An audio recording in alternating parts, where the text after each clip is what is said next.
Shalom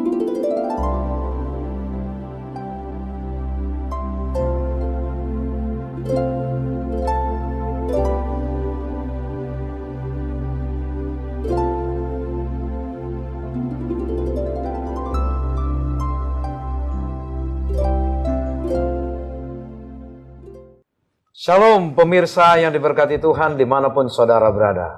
Senang bisa bertemu kembali dengan saudara-saudari sekalian di acara pendalaman Alkitab melalui pelajaran Sekolah Sabat. Tibalah kita pada saat ini di pelajaran Sekolah Sabat kita di pelajaran yang ke-7.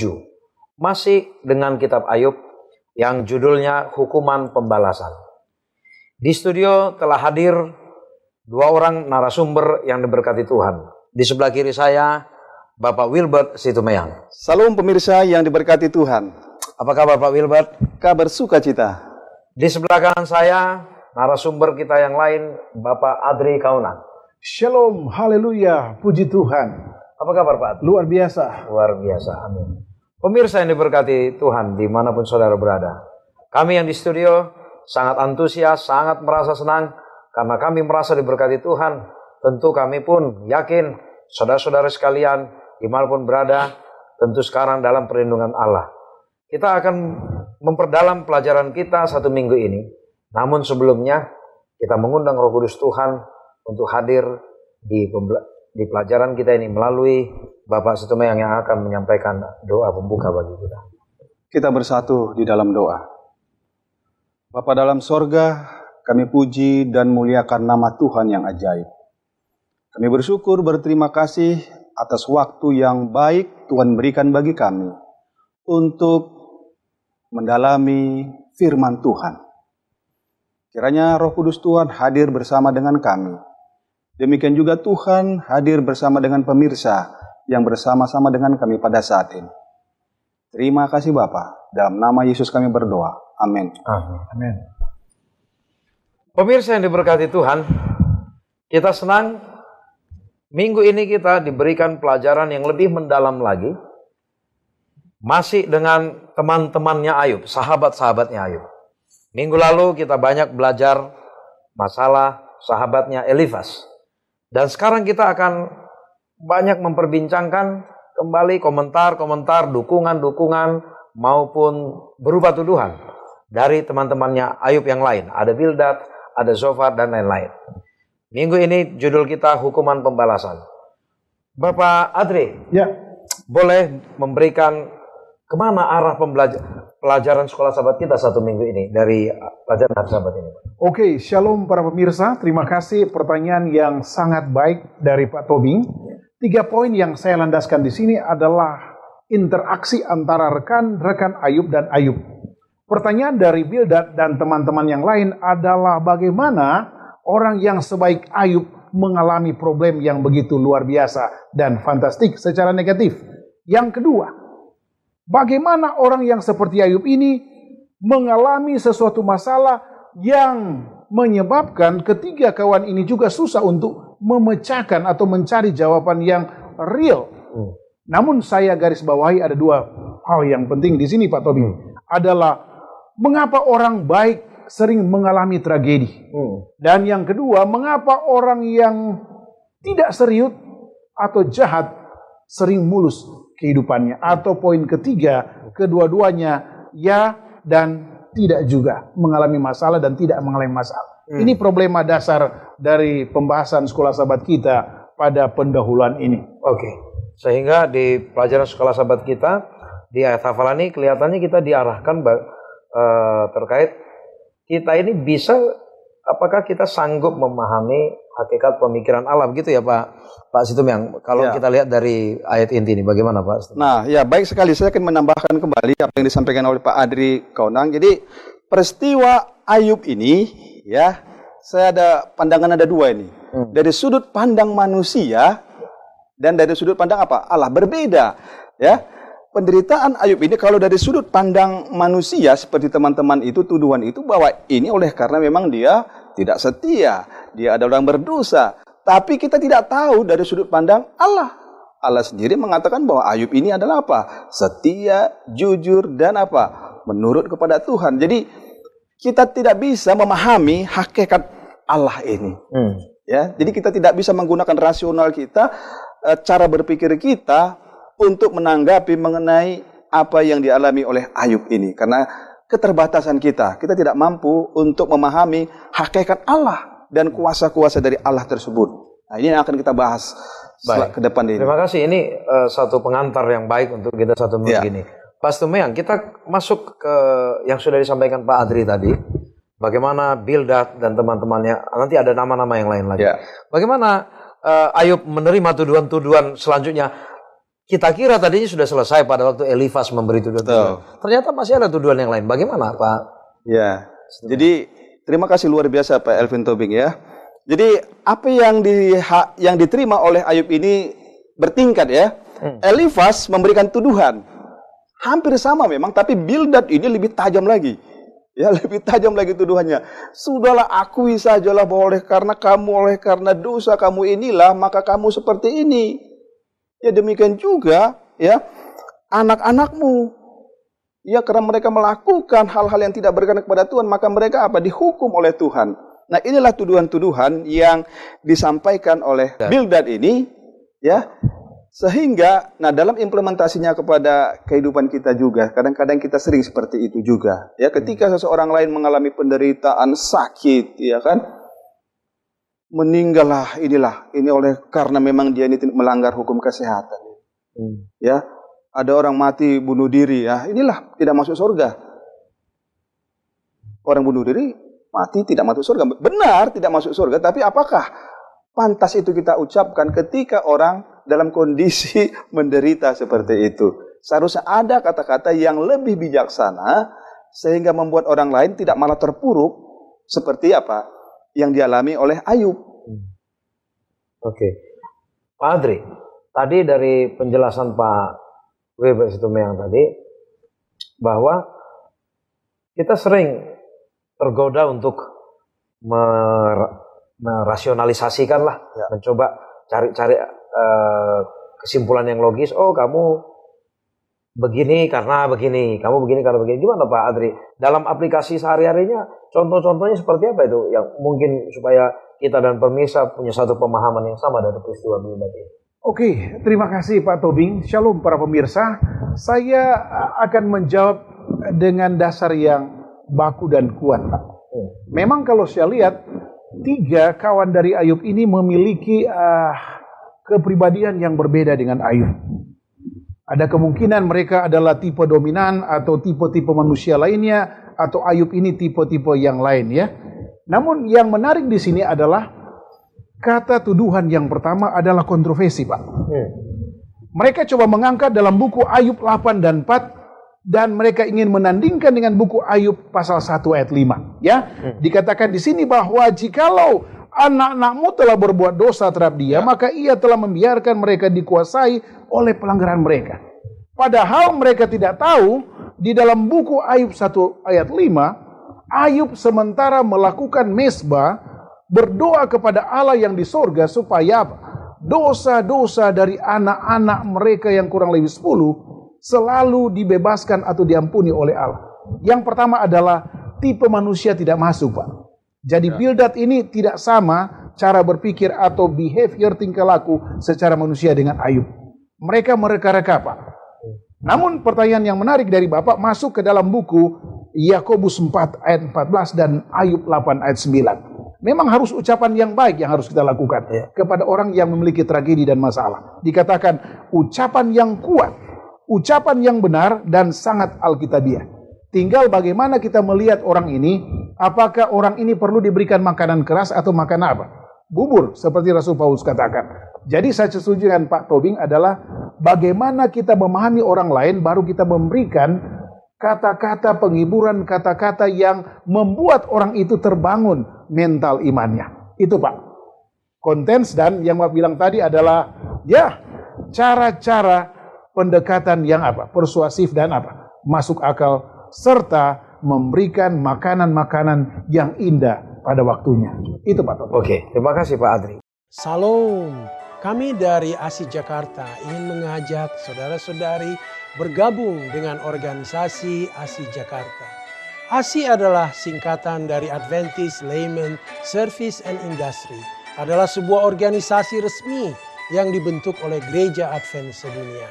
Sebagai sarana untuk kita orang awam, apakah profesi saudara sebagai pengusaha, pegawai, profesional, trainer, pengacara, accountant, dokter maupun perawat, untuk bersama-sama mendukung dan ikut aktif dalam mengabarkan kabar baik di dunia usaha dimanapun profesi Anda masing-masing.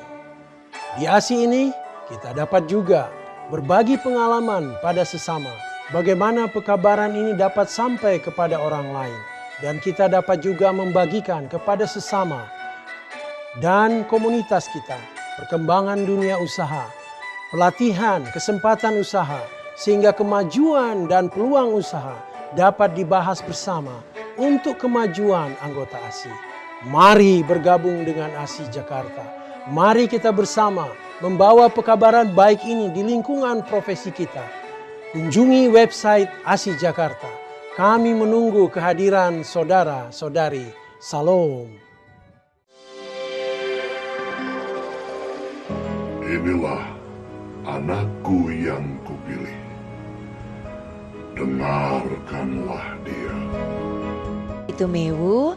Di dalam proyek Alkitab Suara ini saya berperan sebagai Maria Ibu Yesus. Sebetulnya apa yang tadi saya lakukan gitu ya, saya nangis gitu ya, membayangkan saya sebagai seorang ibu melihat anak saya disiksa, anak saya dihina, dipermalukan, dianggap tidak layak, bahkan penjahat aja bisa lebih dilayakkan daripada anak saya gitu ya.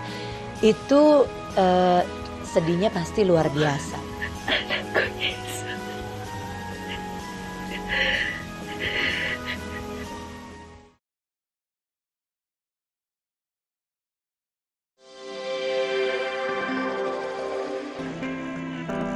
Si Tuanku, janganlah kiranya lampaui hambamu ini. Biarlah diambil air sedikit, basuhlah kakimu, dan duduklah beristirahat di bawah pohon ini. Biarlah ku ambil sepotong roti, supaya Tuhan segar kembali. Kemudian, bolehlah Tuhan meneruskan perjalanan. Telah mengaruniakan kepadaku anak yang lain sebagai ganti Habel.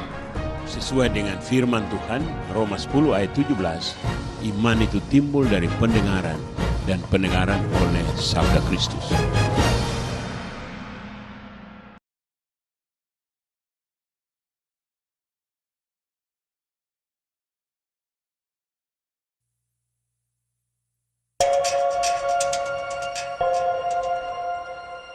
Alkitab Suara adalah sebuah Alkitab audio yang dikemas secara dramatis, dan di dalam setiap kitab, satu tokoh hanya diperankan oleh satu orang.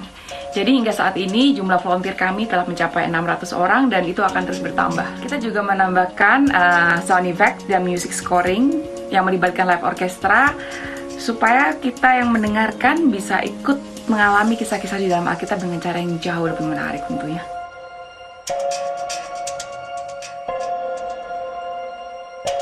Alkitab Suara bisa Anda dengarkan melalui SoundCloud streaming. Caranya mudah, download aplikasi SoundCloud di gadget Anda melalui Google Play maupun App Store, lalu follow akun kami Alkitab Suara. Selain itu, Anda juga bisa mendapatkannya dalam bentuk CD dan MP3 yang bisa Anda download secara gratis melalui website kami. Jadi sedikit lagi masalah Bildad, Pak. Iya, Jumian. betul. Jadi betul. sebenarnya kesalahan fatalnya Bildad apa di sini? Ya, jadi kesalahan fatal dari Bildad ini adalah Bildad mencoba untuk membaca tabiat Allah itu. Ya, bahwa Allah itu dikatakan adalah bila mana melakukan kesalahan dihukum. Dia lupa ada tabiat berikutnya kasih karunia. Ya, tidak semata-mata orang yang bersalah langsung dihukum mati. Kita lihat sekarang kehidupan di dunia ini. Begitu banyak orang melakukan dosa, apakah langsung dihukum mati? Tidak.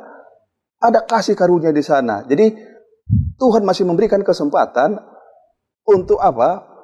Berubah, bertobat kembali. Jadi kesalahan daripada Bildad adalah dia langsung mengukur ya bahwa pemikiran Allah itu yang keliru.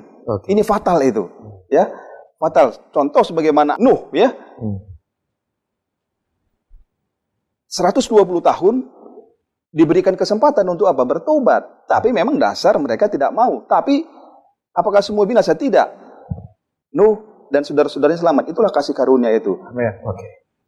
Baik, kita coba dalami lebih lanjut lagi di Ayub 11. Ya, di Ayub 11 ini bercerita mengenai sahabat Ayub yang lain lagi ya. Ya. Lalu ada statement yang sampai keluar sebuah statement, kurang dari kesalahanmu yang sepantasnya. Jadi kemana arah kalimat ini Pak Adri dalam kaitannya antara interaksi interaksi Ayub dengan si sahabatnya yang lain? Oke, aplikasi sederhana di dalam pelajaran berikut ini adalah cara atau hubungan antara adaptasi dan menghakimi. Jadi saya katakan tadi bahwa dia berani masuk kepada langkah kedua menghakimi, seolah-olah objek yang dia terapkan filosofi ini adalah benar-benar tipe orang yang sudah melanggar hukum alam, hukum kesehatan, bahkan hukum kealahan. Nah, ini yang dipertanyakan terhadap sahabat kita atau sahabat Ayub yang mereka-reka sesuatu tanpa apa? Melihat prosedur, etika, cara pandang. Dan ini membuat satu kesimpulan yang negatif adalah Anda atau Ayub telah menerima apa yang pantas bagi dia. Kita harus tarik ke belakang. Ada aplikasi yang bisa kita praktekkan saat ini adalah jika kita melihat sesuatu yang terjadi khususnya di area negatif kepada seseorang, ada baiknya kita bertanya kepada orang yang berpengalaman.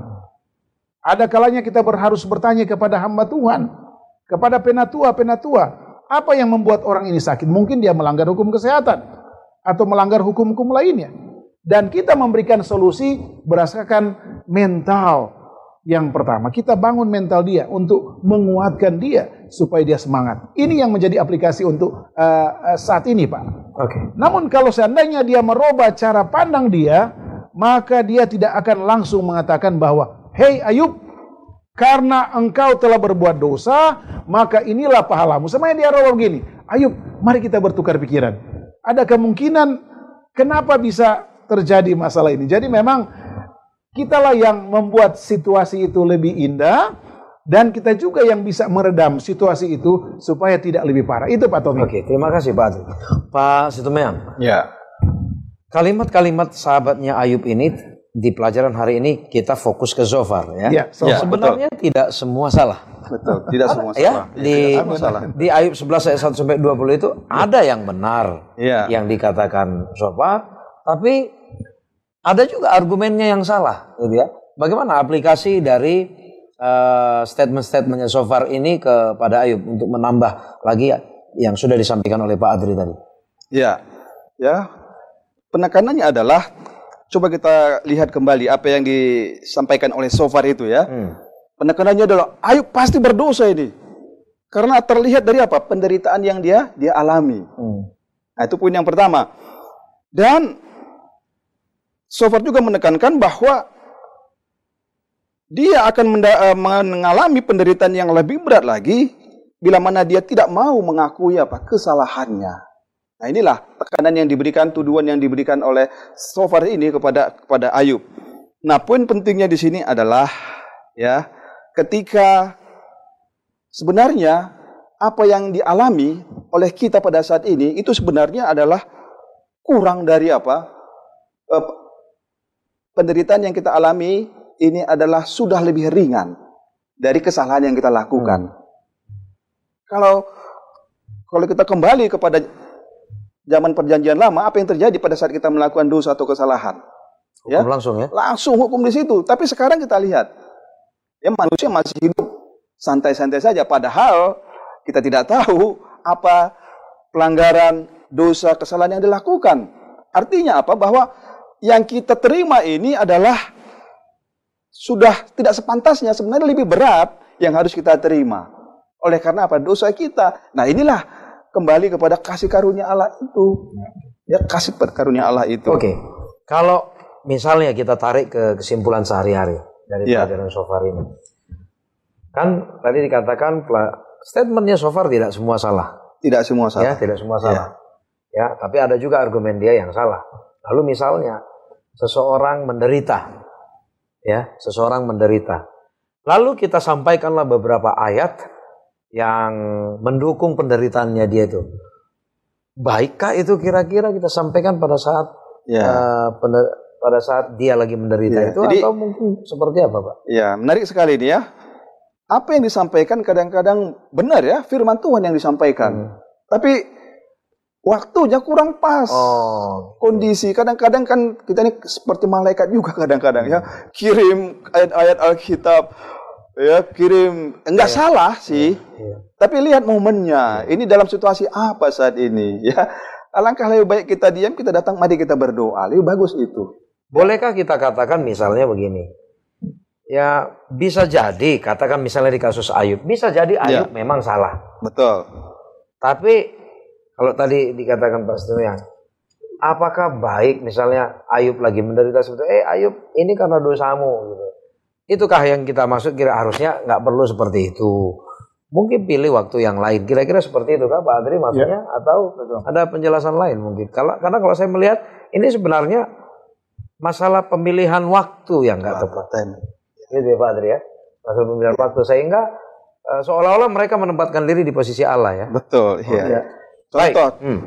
Contoh ya. Jadi dalam organisasi lah ya. Dalam organisasi misalnya kan, kita lihat dulu, misalnya ini seorang anak bawahan, staf ingin buat proposal ke pimpinan, kan begitu ya. Kita harus lihat dulu di timingnya, kondisi bos ini seperti apa, kan begitu ya. Kalau lagi angin bahorok, jangan masuk, ya kan. Nanti pasti tidak akan berdampak kepada proposal kita. Tapi ketika anginnya lagi sepoi-sepoi, ya kita datang, kemungkinan akan diterima. Ya, poinnya adalah lihat kondisi situasinya. Pada saat kita ingin memberikan nasihat atau ingin memberikan teguran kepada seseorang tersebut, sehingga dia dapat menerima dan lebih nyaman. Yang menarik adalah begini, ya Pak Situmeang. Yang menarik bahwa bukankah Allah itu adalah Allah yang membalaskan semua kejahatan, yang membalaskan semua dosa. Ya, bagaimana dari pelajaran Ayub ini, Pak Adri mungkin boleh sampaikan dulu. Bagaimana kita menjelaskan bahwa Ayub ini menderita bukan karena pembalasan Allah? Di pelajaran kita selanjutnya. Jadi memang pelajaran kita ini sangat menarik. Itu saya bilang sekali lagi karena ini teologi tingkat tinggi. Ayub tidak tahu apa yang terjadi dan apa yang telah dilakukan antara Allah dan setan. Itu dulu Pak. Sehingga wawasan Ayub tentang masalah yang dihadapi ini adalah blank atau kosong. Dia pun kadang-kadang berpikir bahwa bisa saja ini akibat dosa. Tetapi catatan dari pelajaran kita saat ini adalah Ayub tidak melakukan sesuatu dosa. Dan Allah merekomendasikan bahwa Ayub tidak berdosa. Ini hanya karena permainan cara berpikir dari kawan-kawannya membuat pelajaran ini menarik. Seandainya tidak timbul bahasa-bahasa pertanyaan dari beberapa kawannya, baik saat ini dan sebelumnya, maka pelajaran ini tidak menarik. Itulah sebabnya rekomendasi ataupun aplikasi untuk zaman kita saat ini adalah biarlah Allah yang luar biasa ini kita maknai, kita akui bahwa kita tidak memiliki kemampuan untuk menyelami. Nanti pelajaran berikut akan masuk. Menyelami apa kuasa Allah itu, apa maksud Allah, sementara dalam kasus apa, modeling apa yang terjadi dalam peristiwa Ayub ini. Itu dulu Pak. Baik, terima kasih Pak Adri. Bagaimana Pak Setemang? Kan seperti kita katakan tadi, Allah selalu membalaskan kejahatan. Ya, melakukan pembalasan kejahatan atas kejahatan yang dilakukan dan berkat khusus ke atas kebaikan. Bagaimana kita menempatkan pelajaran ini di Kejadian Ayub? Baik, ini sangat menarik sekali ya. Apa yang dialami Ayub ini sudah dapat kita simpulkan bahwa Ayub mengalami penderitaan ini bukan karena apa? Bukan karena dosanya. Ya, bukan karena dosanya. Ya. Dan poin penting berikutnya adalah yang dapat kita ambil bahwa Allah ingin memberikan satu contoh teladan ya, bahwa masih ada manusia di dunia ini yang mempunyai satu kehidupan yang mengutamakan Allah, walau dalam kondisi penderitaan yang sangat-sangat luar biasa yang diterpa. Dan yang perlu diambil adalah, mari kita kembali bahwa penderitaan itu yang dialami oleh Ayub maupun kita, ini adalah merupakan satu ujian yang diberikan kepada kita pada saat ini. Ya, ujian. Ujian agar kita kiranya menjadi apa? Kerohanian kita bertumbuh dan iman percaya kita itu tidak setengah-setengah ragu. Wah, oleh karena penderitaan ini, ya, sebagaimana Ayub, imannya tetap teguh. Lalu bagaimana realitas dengan katanya Allah punya kasih karunia? Di satu sisi dikatakan Allah membalaskan kejahatan. Nah, inilah yang dituduhkan oleh sahabat-sahabat Ayub itu ya. Dia lupa bahwa tabiat Allah itu jangan pandang di salah satu sisi. Kalau kita lihat di Perjanjian Lama memang dosa langsung dihukum, ya. Tapi kita lihat juga apa yang dilakukan kepada apa? Kepada Nuh kan, ada kasih karunia. Artinya apa? Bahwa kita jangan langsung secara rasional menggunakan pola pikir kita seperti yang dilakukan oleh teman-teman Ayub itu, bahwa memandang tabiat Allah dari satu sisi, bahwa Allah itu hanya menghukum, lupa dia ada kasih karunia di sana. Oke. Jadi kalau kembali kita simpulkan sedikit ya, bahwa kita masih belum bisa memahami hakikat Allah, begitu ya? Ya, setuju. Itu poinnya. Ya, ya. Baik, kalau begitu kita coba perdalam lagi ke pelajaran yang berikutnya. Di hari Rabu dikatakan jika Tuhan menciptakan sesuatu yang baru, ada janji yang diberikan Tuhan kepada kita bahwa kalau kita taat, katanya ya, kalau kita taat kita akan diberikan berkat dan kemakmuran. Iya. Di satu sisi Ayub menderita. Adakah ketidaktaatan yang dilakukan Ayub? Nah, bagaimana Pak Adri, perspektif apa yang diberikan kepada kita di pelajaran hari Rabu? Oke, saya tinggalkan dulu Ayub di dalam pelajaran hari Rabu, tetapi ada korelasi sebentar. Saya tertarik dengan mengisi wacana cara pandang kita berdasarkan Ulangan 6 ayat 24 sampai 25. Para pemirsa, kalau ada buku yang luar biasa suci ini, saudara bisa buka ya. Dikatakan melakukan perintah Allah dan melakukan ketetapannya, Pak. Ini bahasa positif. Saudara dan saudari bisa hubungkan dengan janji dan berkat. Ini sangat-sangat berhubungan langsung. Jadi Allah di dalam bahasa Allah kepada bangsa Israel, karena biasa kita tahu bahwa teokrasi terjadi pada zaman itu, Pak. Allah berbicara langsung ya. Artinya Allah membujuk mereka, hei bangsa Israel, biji mata saya. Kalau Anda secara bangsa, secara keluarga, secara pribadi ingin melihat berkat dan janji serta kemakmuran yang aku akan berikan besar, maka tidak ada masalah, Pak, di sini.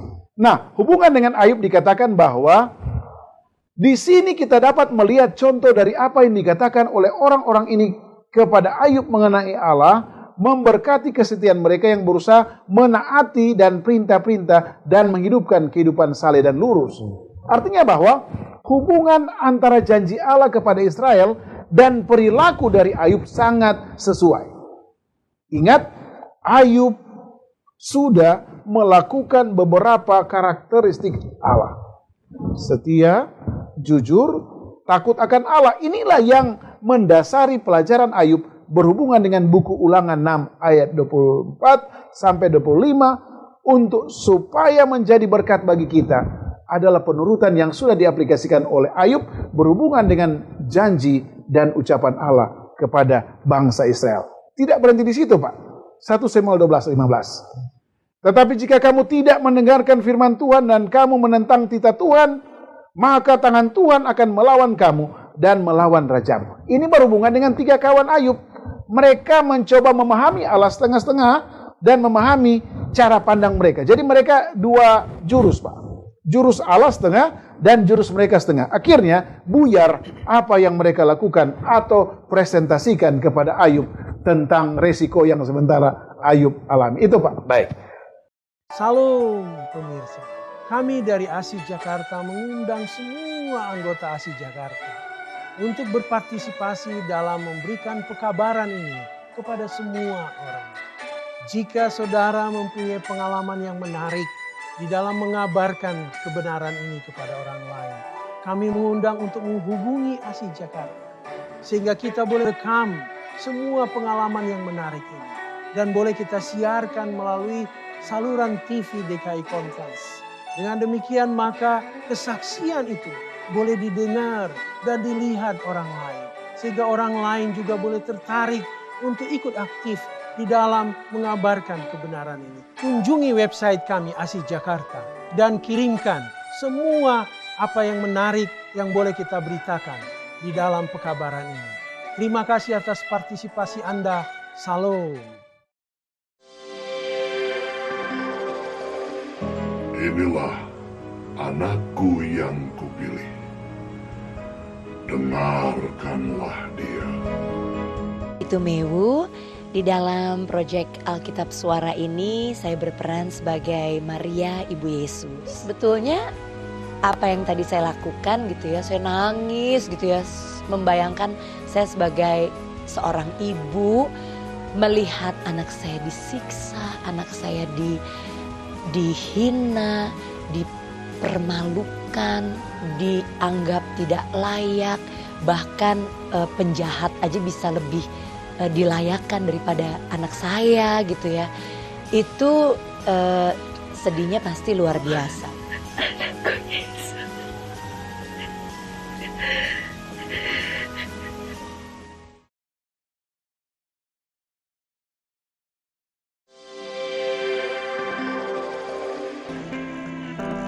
Si Tuanku, janganlah kiranya lampaui hambamu ini. Biarlah diambil air sedikit, basuhlah kakimu, dan duduklah beristirahat di bawah pohon ini. Biarlah ku ambil sepotong roti, supaya Tuhan segar kembali. Kemudian, bolehlah Tuhan meneruskan perjalanan. Telah mengaruniakan kepadaku anak yang lain sebagai ganti Habel. Sesuai dengan firman Tuhan, Roma 10 ayat 17, iman itu timbul dari pendengaran dan pendengaran oleh sabda Kristus.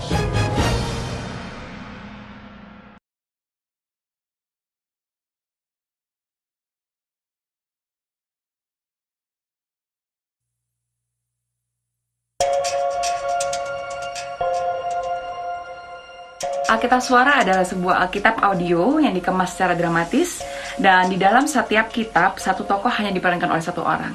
Jadi hingga saat ini jumlah volunteer kami telah mencapai 600 orang dan itu akan terus bertambah. Kita juga menambahkan sound effect dan music scoring yang melibatkan live orchestra supaya kita yang mendengarkan bisa ikut mengalami kisah-kisah di dalam Alkitab dengan cara yang jauh lebih menarik tentunya.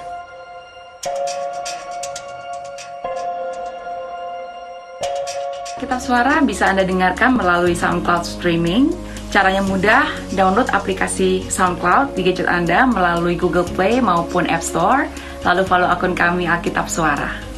Selain itu, Anda juga bisa mendapatkannya dalam bentuk CD dan MP3 yang bisa Anda download secara gratis melalui website kami.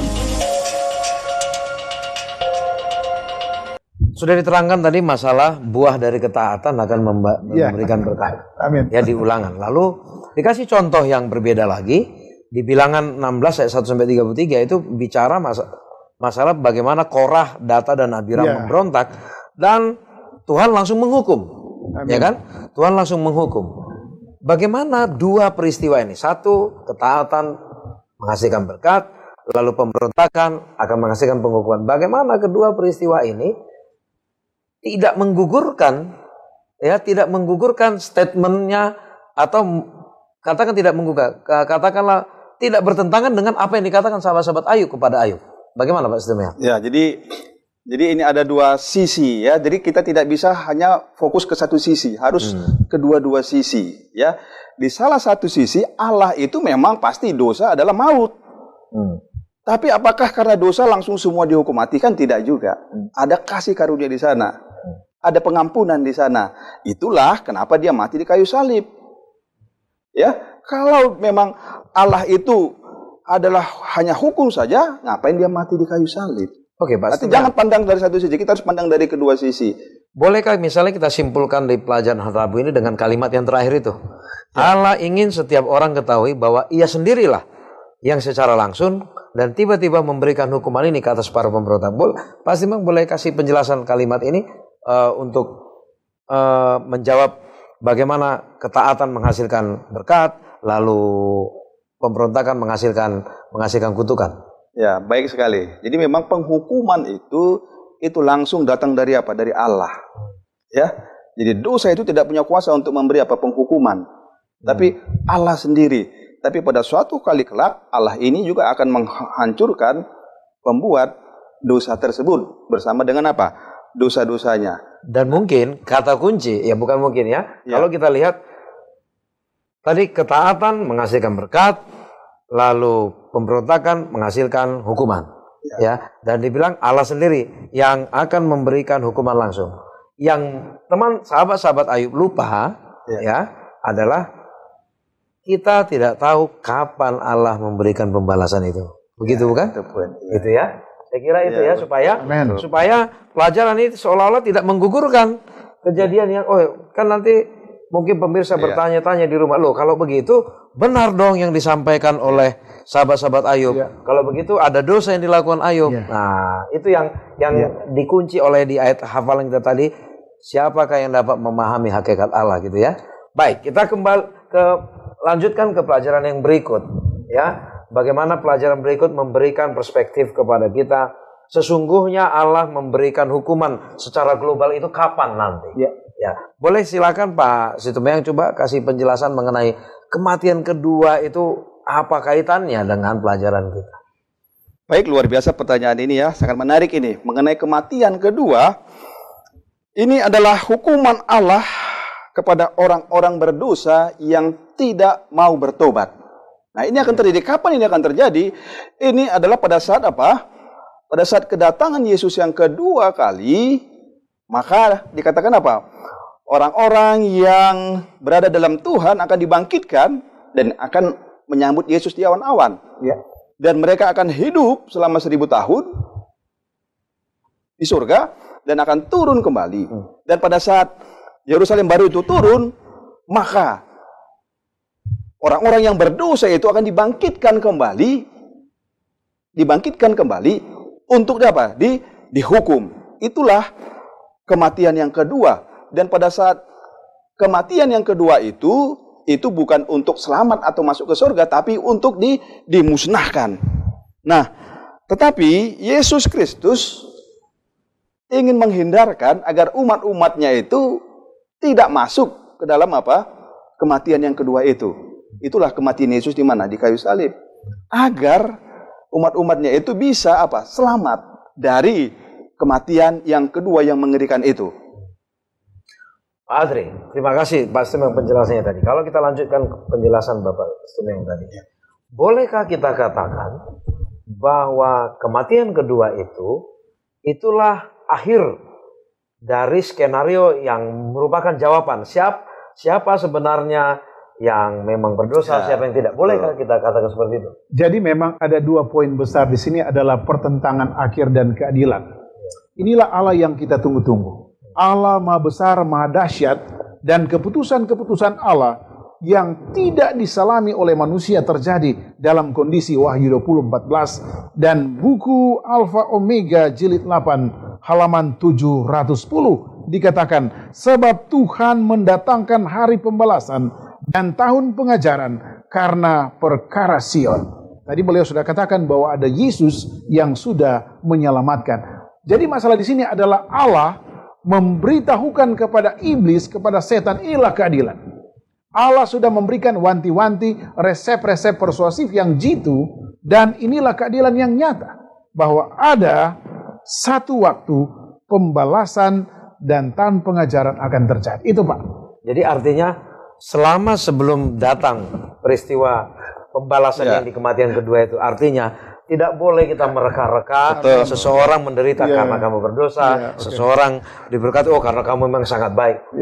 Itu mungkin yang bisa kita sepakati ya dari pelajaran satu. Baik, kalau begitu, pemirsa yang diberkati Tuhan, dimanapun saudara berada, kita akan mengambil kesimpulan dari semua pelajaran kita. Bapak Wilbert, boleh disampaikan 1-2 poin yang menjadi kesimpulan yang kuat dari pelajaran kita satu minggu. Baik, terima kasih Pak Elvin Tobing. Ada beberapa poin yang bisa kita ambil dalam kesimpulan ini. Yang pertama adalah jangan kita menghakimi orang lain, menganggap bahwa mereka itu menderita oleh karena dosa-dosanya. Kita tidak tahu apa yang ada dalam hatinya. Siapa tahu dia adalah orang yang sangat-sangat setia seperti Ayub. Jadi jangan pernah kita menghakimi orang lain dengan menggunakan pola pikir kita yang berdosa ini. Amen. Dan yang kedua adalah kita tidak mengerti mengapa penderitaan itu menimpa seseorang. Itu Allah yang tahu. Kita tidak boleh menduga-duga, ya, sehingga jadi salah nanti, ya. Dan yang berikutnya, kita tidak penting tahu itu, ya. Oh dia sakit karena ini, kita nggak perlu tahu kenapa itu. Penting doakan saja lah. Ya. Ini pelajaran yang bisa kita ambil. Dukung saja ya. Dukung saja ya dalam doa. Dan tidak semua penderitaan adalah hukuman pembalasan Allah. Seperti Ayub. Kesimpulan yang lain, Pak Adri. Bagus sekali kesimpulan dari Pak Wilbert. Oke, saya tiga hal juga. Para pemirsa, yang pertama saya akan bacakan di sini.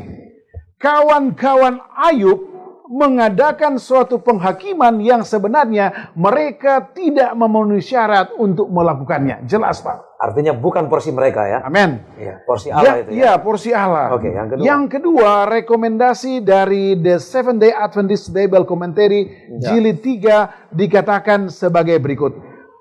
Kawan-kawan Ayub menggambarkan keadaannya seperti seorang pendosa besar si Ayub.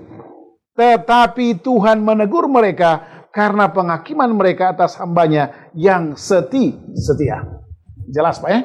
Dan yang terakhir adalah kita tidak bisa menyelami kuasa Allah di dalam pelajaran hari ini. Terima kasih Pak Adri, terima kasih Pak Stemian. Pemirsa yang diberkati Tuhan dimanapun saudara berada.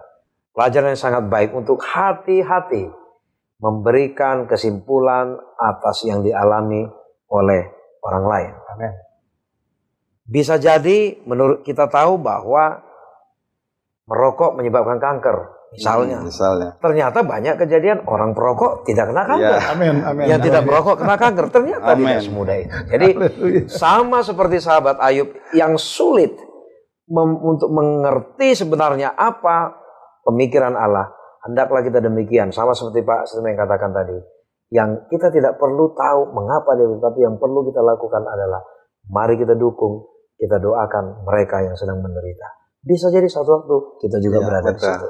Amin. Untuk menyempurnakan pelajaran ini, saudara-saudara yang diberkati Tuhan di manapun berada, Bapak Adri Kaunan akan menutup pelajaran ini dengan doa. Silakan Bapak. Kita satu di dalam doa. Ya Allah Bapa kami yang ada di dalam kerajaan surga, pelajaran yang istimewa pada jam yang luar biasa ini menggambarkan bahwa Allah adalah Allah yang kekal. Gambaran-gambaran manusia yang terkotak-kotak menggambarkan bahwa akibat dosa banyak cara pandang negatif yang sering kami keluarkan bagi sesama kami. Seperti pelajaran Ayub dan kawan-kawannya. Ya Allah, ya Tuhanku, biarlah pelajaran yang indah ini dapat memberikan pencerahan kepada teman-teman yang menonton acara ini untuk melihat kepada Allah, kasih Allah yang begitu besar dan dapat diterapkan bagi sesama kami sementara kami menunggu kedatangan Yesus yang kedua kali. Terima kasih Bapa, terpujilah namamu. Dalam nama Yesus Kristus kami sudah berdoa. Amin. Amin. Pemirsa yang diberkati Tuhan dimanapun saudara berada, demikianlah pembahasan kita melalui pendalaman Alkitab di pelajaran Sekolah Sabat yang ke-7. Sampai bertemu di pelajaran-pelajaran yang lain. Tuhan memberkati.